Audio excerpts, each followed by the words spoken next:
Hey there, Ddraig back again with a video continuing my look at the Regiment of Renown series.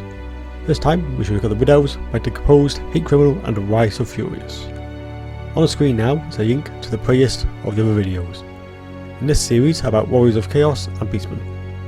All stats are based on ultra settings and compatible with vanilla Warhammer 2. So let's go into the deep forest and check out these new units.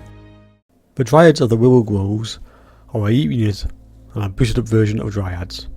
We've added poison and frenzy, and are still supporting a physical resistance of 20. Remember to keep them away from fire. This unit can tear through chaff with ease, and with a fear mechanic on them as well, make them ideal for this job. Personally, if they're a little bit quicker, they'll be even more useful, so you can get around on the flanks quickly. With added frenzy, they cut through things, but remember they do have a tendency to die quickly if they run into a decent standard infantry. Anything with armour will be able to hold against this unit, as 5 AP is not going to get the job done. So be careful which targets you pick, as at 700 points there's a fair amount to sink into a bunch of Dryads. The Cult of the Blood Queen are a bunch of war dancers, which are the remnants of the Hellborn worshippers from the Dark Elves. Where the Cult of the Blood Queen has been abolished, some of their followers still exist.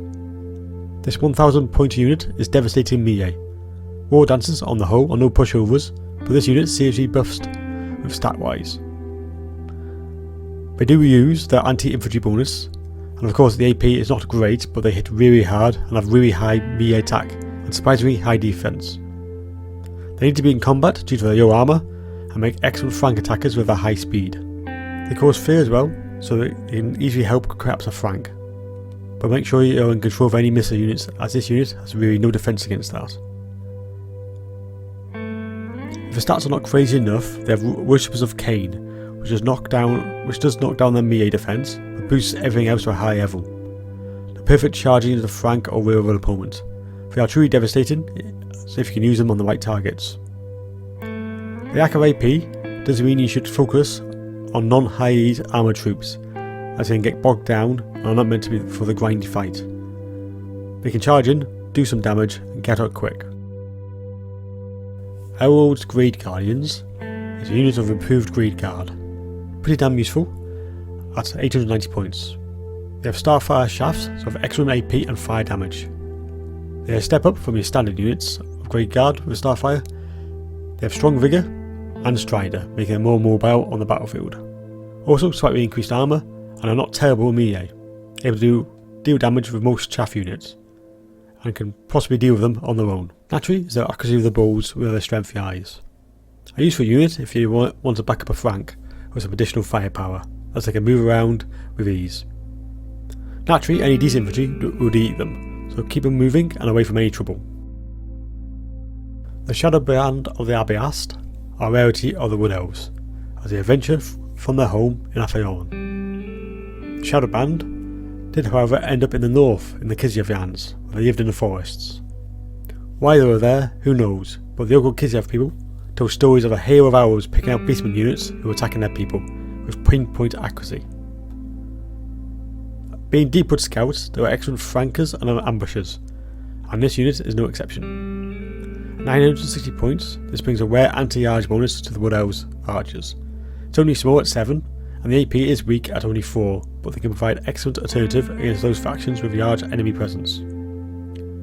With their true fight ability, they make them hardly to ever miss, increasing their range to around the 200 mark. As long as they are not being hunted, making them an excellent tool. Use them as a linchpin for either a deep-wood scout ambush, or even mixing them in with some waystalkers, as their accuracy and long range is similar. They are still not the greatest melee fighters, so be extra careful around infantry, as an expensive unit to waste. Eshin Hawks are top tier of arch units of Waywatchers, coming in at 1250 points, which is only 100 more on your standard units. Once the personal bodyguard of Yord Arioth, but now dedicated to protecting Ariel. Trained by one of the greatest scouts of all time, Skariak, this is likely the most accurate arch unit in the game. Expert at picking out the eyes of the enemy, and they rarely miss, and are not too bad in combat, having substantial boosts across the board over standard Waywatchers. With 21 AP, and have the ability of Sarak's disciples, adding even more AP and some melee skill. This unit is an expert at sniping out heroes or Yords, as they can put a scary amount of fire into anything. As long as you keep them protected from cavalry charges, this unit is truly devastating and should be grouped up with another unit to add even more firepower. As the name suggests, the Spears of Orion have a personal allegiance to him and have been the main protectors of the Ogre Ages for decades. This truly devastating charge unit with Frenzy and of course Vanguard are fast mobile cavalry with a silver shield so they can protect against missile fire. Coming in at only 100 more than the usual Wide Riders, with shields at 1300. They have a small upgraded stats, but are unbreakable and have 20% magical resistance as well. Useful as mages will try to use their towers to get rid of this yard threat. Where AP is only 14, and of course their damages output is boosted by Frenzy, and they also have the ability King of the Woods. This boosts their melee defense and attack to some of the highest you ever see on Cav, and seeing that the stat is standard until they go below 20% hit points, this makes this unit very scary for the opposition. Expect a lot of focus from the opposition on this particular unit, so keep them moving and charging. In battle they are quite capable of holding their own due to their high stats, but just look out for those anti-arch threats, especially with high AP. The Daughters of Winter are each unit of Sisters of Thorn, providing some interesting abilities, coming in at 1350 points, so only 150 more than your standard unit. While using the Hex of the Sisters, the Daughters bring an extra ability on their ammunition, Hypothermia. This debuff has a lot of uses for the Wood Elves, as they can support in Vanguard any of your ambushing units, and slow the enemy down, allowing them to be picked off as units retreat. If all else fails, they can charge in and do some damage, as the stats are not awful. Just remember, they have to be close to get their shots off, and have less ammo than your standard units of archers. So make sure you keep those shots ready for the opportune times. So you see those Hawks, and you're thinking they would be a really good melee version of them with some Wood Elves mounted on them. They can then do some Pegasus style attacks.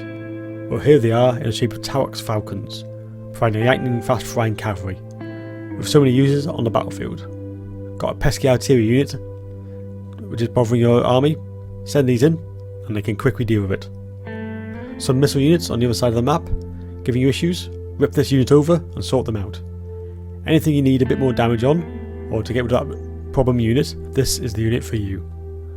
They are quite weak in a fight however, so they can't really be arsed, but have a nasty AP of 34 and anti-infantry bonus of 6, making them an excellent against any unit of infantry, be it elite or normal rank and file.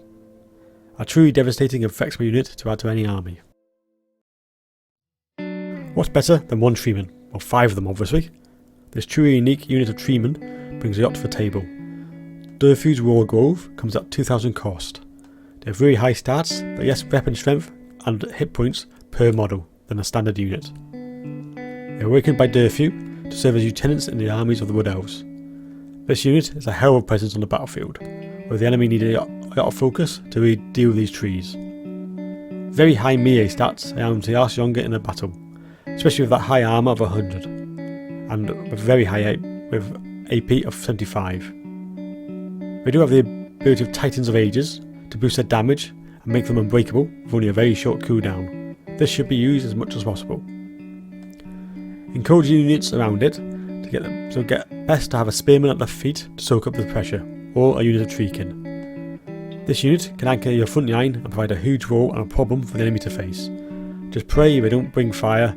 With their minus 40% weakness, they will burn too well. And that's the end of the Wood Elves Regiments of Renown. An interesting yacht, and it really adds some good depth to the Wood Elf armies. Thanks for watching, and I'll see you in my next video.